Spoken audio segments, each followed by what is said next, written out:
there's a saying in modern medicine that the correct diagnosis is 2/3 of the remedy. On the other hand, in homeopathy, Dr. Kent said that a well taken case is half cured. In allopathy, that there is 2/3 of the part is covered, and in homeopathy, case taking is the half part of the remedy. Why that is? Because जो allopathic है वहाँ पर अगर आपको diagnosis मिल गया तो you know the treatment, and if you know the treatment the doses are already prescribed, the doses are already they are mentioned, there is a protocol of doses there.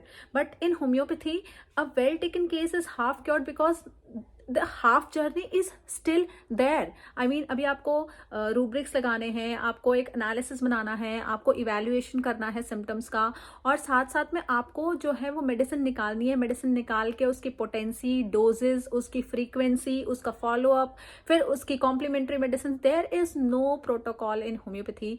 That is the reason prescription of homeopathy and practicing homeopathy is much, I always say that it is much more difficult than practicing allopathy and even any other medicine, because we do not have the protocol, that we do not have the blueprint, like if you are prescribing this medicine, the dose should be this. चलो ठीक है, dose भी तुमको पता है, the potency should be this, the frequency should be this.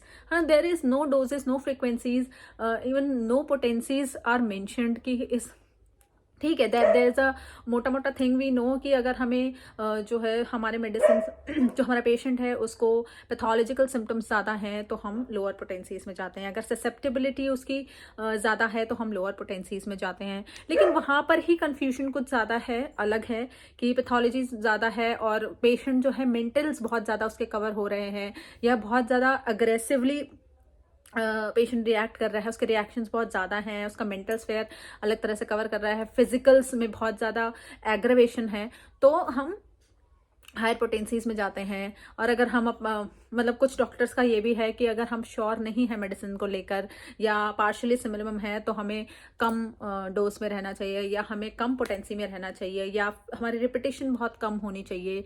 और कुछ ऐसा भी है कि जितना ज़्यादा सीवियरिटी आपको केस में देखने को मिलती है, रिपीटेशन ज़्यादा रखिए और आप पोटेंसी ज़्यादा रखिए. तो every doctor has its own practice, has its own way of prescription, has its own way of taking the case.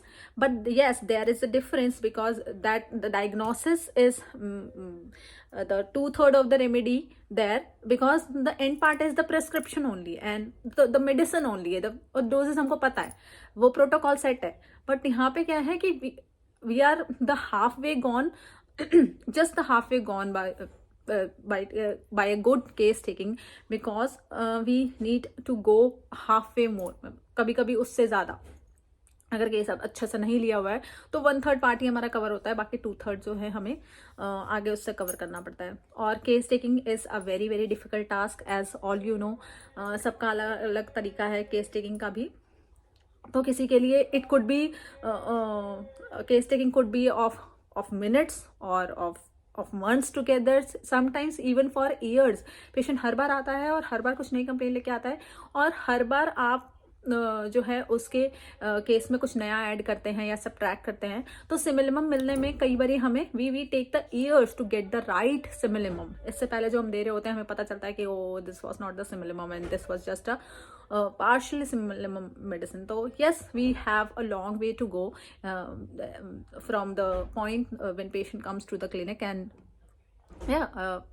we know that we should accept the fact, and yes, this is the strong point I would say, because taking it as a negative or taking it as a drawback will not go into that, will not take you into that phase of being a good homeopath or being a good doctor. So take take that stand, have faith in yourself, have faith in your pathy.